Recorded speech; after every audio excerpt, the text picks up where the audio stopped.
Adieu l'ami. Bon, ça y est, on a enfin attaqué l'aménagement. Donc là, on rentre dans le dur. Donc je vais te montrer un peu ce que j'ai déjà fait. J'ai fait les ossatures, j'ai commencé à faire 2-3 découpes de panneaux. Et là aujourd'hui, on va vraiment cloisonner la caisse. Donc là, je vais te montrer. Donc là, j'ai fini de faire les ossatures en acier. Donc là, on a fait les caissons, ça sera la soute électrique. Donc on va finir de faire les découpes. Je vais passer les câbles par derrière. Et comme ça, en fait, les câbles, ils vont pas gêner les appareils qui seront à l'intérieur. Là, pareil, on aura tout du technique là en dessous. Là, le côté sanitaire avec les réseaux d'eau, etc. Donc après, tout ça, ça va être plaqué de chaque côté. Là, on aura le placard. Là, ce que j'ai fait depuis, on a fini la fermeture complète de la porte.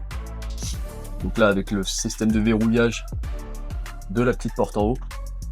Donc pareil, on a tout fait sur mesure. Là, on ferme le loquet. Il nous manque juste la petite plaque là qui va venir recevoir, mais ça sera intégré dans le meuble qu'il va y avoir. Hop, pareil de l'autre côté. Et dans cette pièce là, on a le verrouillage de la porte qui est ancré au sol et qui vient rentrer dans cette pièce là pour assurer une fermeture complète et sûre. Donc après il restera à peindre tous les contours, etc. Mais ça, c'est dans un autre temps. Donc là c'est pareil, j'ai fait la réhausse. Donc la cuisine en fait elle va être posée dessus, comme ça en L. Là on aura un tiroir, un deuxième tiroir, et ici là, on aura les réseaux. Donc là on en aura du réseau élec qui va passer là. Et là, en fait, je sais pas si tu vois bien. Là j'ai fait une ouverture. Donc du coup en fait pour éviter une cassure trop importante du câble et des tuyaux d'eau. Donc ça va passer en dessous et en fait ça va suivre une certaine courbe. Comme ça en fait on n'aura pas besoin de faire de raccord. On pourra le poser d'un seul tenant. Et en fait ça va aller jusqu'au bout là-bas. Et ça va ressortir pour alimenter l'évier de la cuisine. Et puis pareil en élec et en eau chaude, en eau froide. On aura tout. Une grosse soute. Donc on aura une trappe au niveau de la cuisine.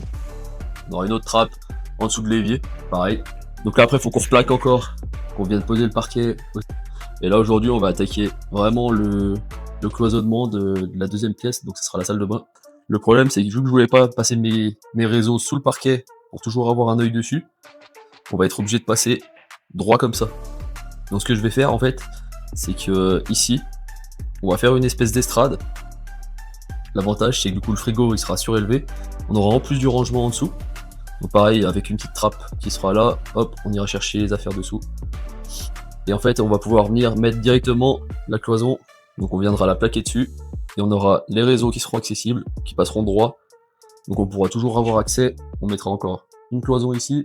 Et dans cette cloison là, on va venir encastrer le toilette. Parce que là si tu vois, il est grand. Mais le problème c'est que tu as toute une petite partie là qui prend trop de place. Et en fait c'est pour avoir accès à la technique derrière. Donc ce que je vais faire c'est que je vais rentrer à peu près jusqu'ici dans la cloison. Ça va dépasser dans la soute derrière. Je vais faire un petit caisson derrière pour avoir accès justement au côté technique. Donc voilà. Allez, on s'y met.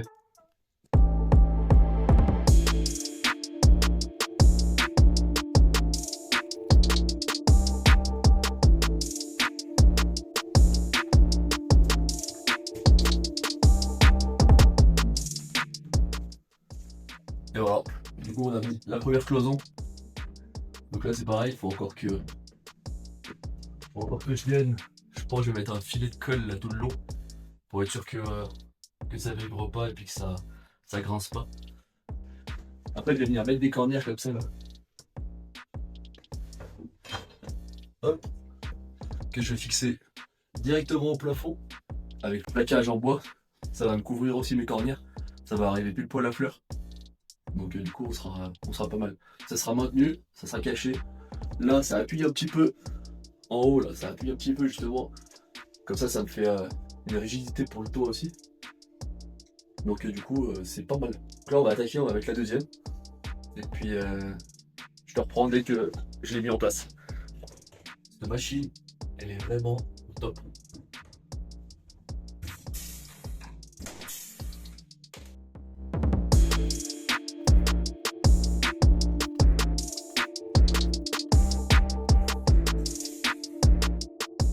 Et voilà. Donc après, on vient replaquer le bois juste derrière. On va venir visser dans les trous que j'avais déjà fait. Pareil en bas, on visse au sol, on visse dans la plaque. Et après, j'en remettrai une en haut pour être sûr que ça bouge pas. Et après, on viendra fermer ici. Et ça, après, ça sera dans les dernières choses que je ferai. Je viendrai fermer directement là pour faire du coup la chambre ici. Mais si je le fais avant, ça va être le bordel. Donc après, trop compliqué à accéder, etc. Donc ça sera pour plus tard. Et bah allez, on continue. Là, ça y est, j'ai posé les deux cloisons. Et là, en fait, le système du toilette que je t'ai montré tout à l'heure, c'est celui-là. Du coup, en fait, pour gagner un peu de place, j'ai ouvert. Et là, j'ai ramené de l'autre côté. Et là, on aura accès à la partie technique du toilette. Donc là, je vais juste faire un petit coffret, juste pour protéger, vu que c'est un toilette en céramique. Bon, ça assombrit vachement la pièce, hein. J'ai l'impression qu'il fait presque nuit. Bon, en même temps, j'ai laissé la bâche sur le camion pour la protéger de l'hiver, parce que j'ai pas fini la couche sur le toit. Donc là, je t'avoue, il n'y a pas beaucoup de lumière. Alors là, tu vois, c'est ce que je te parlais. Le support pour le frigo. Dessous, on a tout un rangement, le renfort central. Et là, on aura une trappe que je dois encore retravailler. Là, j'ai juste ouvert histoire de. On aura la trappe comme ça. Et après, on va tout recouvrir avec du parquet, le même que celui-là. Et comme ça, on aura une petite marche pour accéder directement à la banquette. Là, j'ai fini de mettre les deux cloisons. Donc là, je vais pouvoir attaquer directement les évacs du toilette, les évacs de la douche. Et prochaine étape, on pose les réseaux, des coffrets techniques là-bas. On va passer là, dessous. Hop, on rejoint la cuisine, la douche, pareil derrière. Et on va passer toutes les gaines, tout ce qui va bien. Allez, ciao, bisous. Mais avant ça, faut s'occuper du plancher.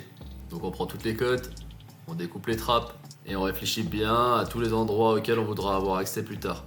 Parce qu'une fois le plancher posé, pour découper une nouvelle trappe, ça va pas être la même marinade. Donc voilà, on a fini l'ouverture des trappes. Donc là j'en ai fait une en plus. Ça va être pour le côté technique. Du coup on aura les réseaux qui vont passer là. Et là du coup il y aura un angle. Donc je me dis vaut mieux avoir une trappe ici. Comme ça on pourra toujours jeter un petit coup d'œil. Là on a la première trappe qui sera dans le salon. Et ça, ce sera la trappe qui sera à l'intérieur du meuble de cuisine. Donc voilà, après on n'a plus qu'à mettre les réseaux. On pose le plancher, on repose du parquet par-dessus. Et la mise en place, franchement, ça rentre pile poil de chaque côté. Là on a la petite trappe technique pour justement garder un œil sur les courbures et puis les angles des réseaux. J'ai rien fixé. Et ça tient déjà pas mal. Avec les renforts qui est en dessous pour le passage des réseaux. Là, il faut juste que je fasse un petit renfort ici. Et comme ça va me permettre de cloisonner aussi les deux trappes. Mais pour l'instant, c'est la fin de cette vidéo. Et on se retrouve dans la prochaine pour la suite de l'aménagement. Et n'hésite pas à liker et à t'abonner si ça t'a plu. Allez, ciao, bisous!